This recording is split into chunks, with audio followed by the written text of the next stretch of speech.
मत्स्याकृतिधर जय देवेशा वेद विबोधक कूर्म स्वरूपा मंदरगिरिधर सूकर रूपा भूमि विधारक जय देवेशा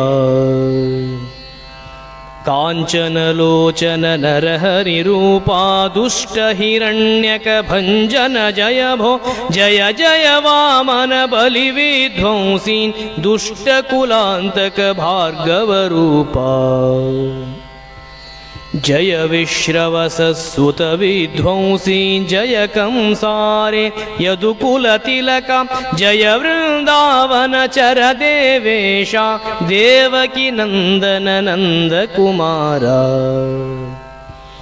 जय गोवर्धन धर वत्सारे धेनुक भंजन जय कंसारे रुक्मिणी नायक जय गोविंदा सत्यावल्लभ पांडव बंधु खगवर वाहन जय पीठारे जय मुरभंजन पार्थ सखेत्वं भौम विनाशक दुर्जन हारीन् सज्जन पालक जय देवेशा शुभ गुण गण पूरित विश्वेशा जय पुरुषोत्तम नित्य विबोधा भूमि भरांतक कारण रूपा जय खर भंजन देव वरेण्या विधि भव मुख सुर सतत सुवंदित सच्चरणांबुज कंज सुनेत्र सकल सुरासुर निग्रहकारीन् पूत निमारण जय देवेशा यद्भ्रू विभ्रम मात्रा तदिदं मा कमलासन शंभु विपाद्यं सृष्टि स्थिति लय मृच्छति सर्वं स्थिरचर वल्लभ सत्वं जय भू जय यमलार्जुन भंजन मूर्ते जय गोपी कुच कुंकुमांकितांगा पांचाली परिपालन जय भो जय गोपी जन रंजन जय भो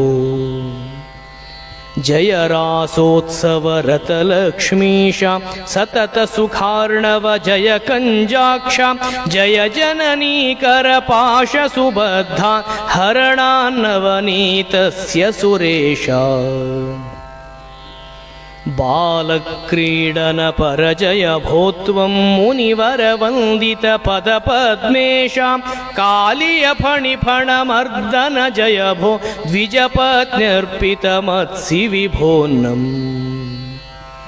क्षीराम्बुधिकृत निलयन देवा वरद महाबल जय जय कांता दुर्जन मोहक बुद्ध स्वरूपा सज्जन बोधक कल्कि स्वरूपा